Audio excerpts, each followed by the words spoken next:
Hey y'all, so today I'm going to be building a high tunnel. This is a pretty important part of our growing operation because our basil has to grow completely under shade cloth.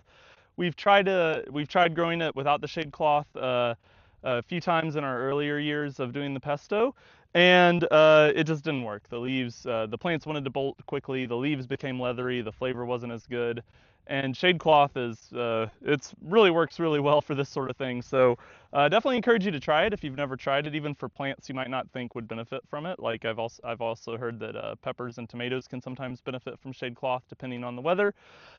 So we've got a high tunnel up here already. We use that with plastic and with our shade cloth once the season gets later. But it's pretty expensive. It's from Farmer's Friend. I do like it a lot.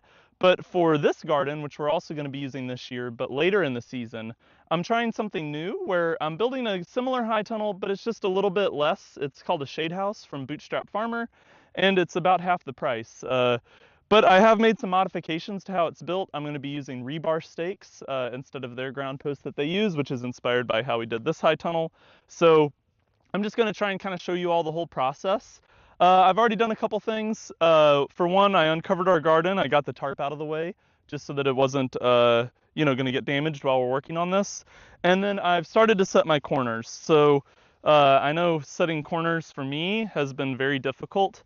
The way I've essentially done it is I spent a ton of time getting these gardens square with the landscape fabric. So then I am kind of working off them. So I know this one is 3 inches from the edge of my vertical landscape fabric. And I know this one down here is a little bit more. It's about 4 inches. And then what I'm doing is I'm actually using the marking lines on the landscape fabric to ensure that this is a straight line this way. And I measured this very carefully here to get that straight when I first put this down. And it's also to keep in mind, this isn't like a building, so it doesn't have to be perfect, but you still do want it square. So this is 3.5 inches, and that's what that is. And what I've done is I've got my other two marking posts down there, and I'm about to measure square. So we'll see if it comes out square. You measure the diagonal, and if you get the same measurement, you've got a square box. So we'll see how it goes.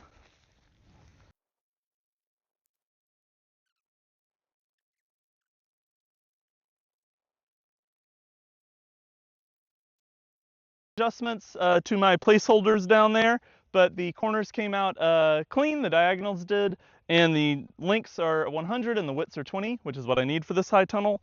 So next up, I'm going to set the corners down there with my actual rebar instead of the temporary posts I was using. And the rebar is going to look like this. So if you notice, there is a very slight outward lean. And that's because when we put these hoops up, I've got one here, we actually want that rebar to sit in here at just a slight angle, which will give it quite a bit more strength when we go to put these up. So I'm going to be making the rest of the bows here in a little bit, but I did want to make one so that I could check the angle. And the way I do that is by taking, hopefully y'all can see that okay, is by taking my level and finding square on here. So that's about square vertically, and you can see if I go next to this, right up against that edge. So yeah, so that's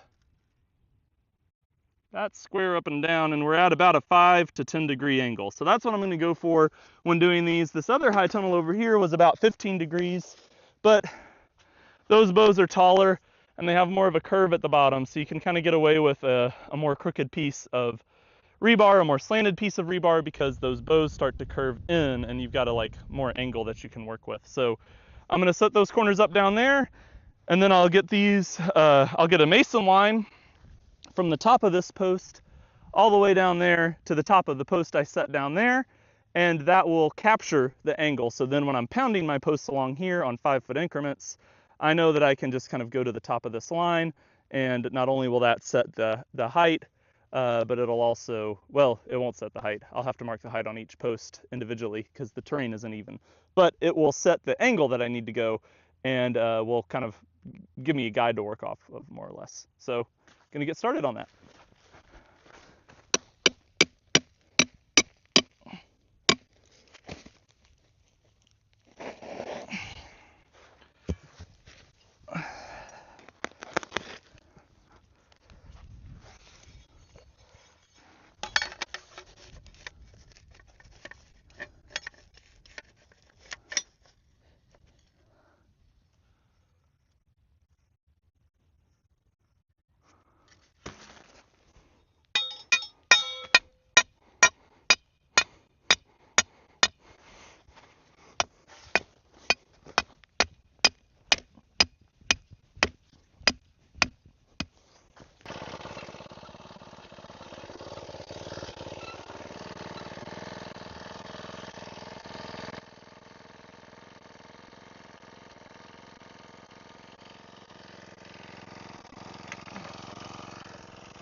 So as you can see here, I've got my ground post pounded.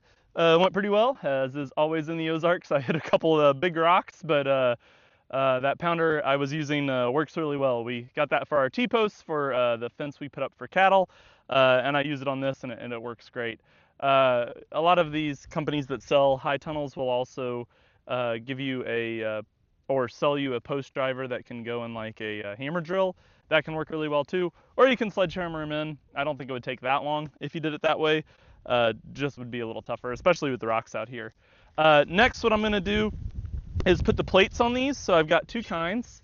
We've got our corner plate, and this is from the Earthlock anchor kit from Farmer's Friend. So this is gonna go here just like that. And then it's got spots for two more rebar posts, just like this one, and those will be pounded in almost flush, just with like maybe an inch or so up. And then you've got this hole here. And then this is the other anchor kit. It goes down here, just like that. And then these kits will get these hooks. And so these hooks will then go on here like so. And then once we put our shade cloth on, or if you did plastic, it would work the same way, but you couldn't do that with this high tunnel. Once you get the shade cloth on, we'll have clamps on the shade cloth and then rope, and this will tie it down. So that will serve to kind of counteract the lift forces, and it works really well. This is the main modification I made to this. The Bootstrap Farmer Shade House kit had a kind of different ground mounting system, and I'm sure it works great, but I didn't, this is a way I knew to do it that I know would work really well. We got some extreme winds last year, and our high tunnel was fine, thankfully. So I decided to kind of use this approach for mounting this shade house. So I'm gonna get these plates laid out, and then the clips in, and then we're gonna start making some hoops.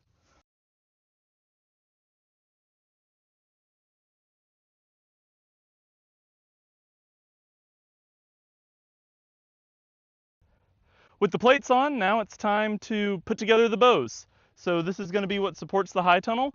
They're four-piece sections.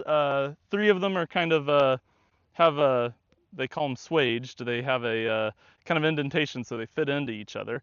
And then we screw them down with some self-tapping screws. So I'm going to go ahead and get set up and start knocking these out.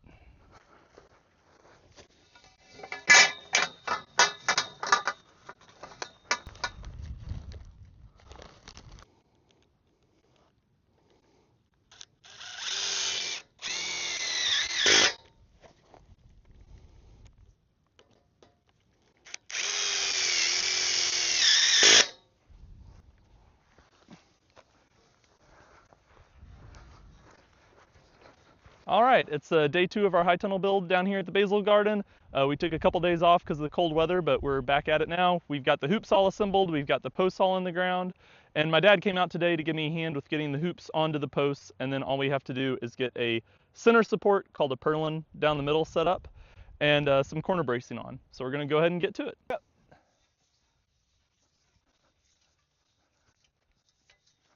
Just watch those posts. Yeah, I understand.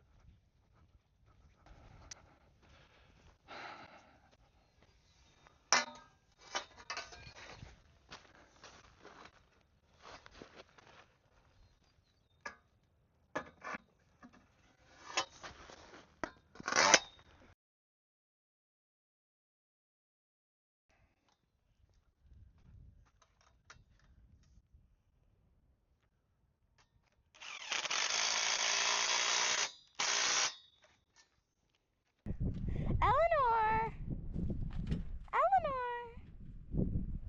Eleanor!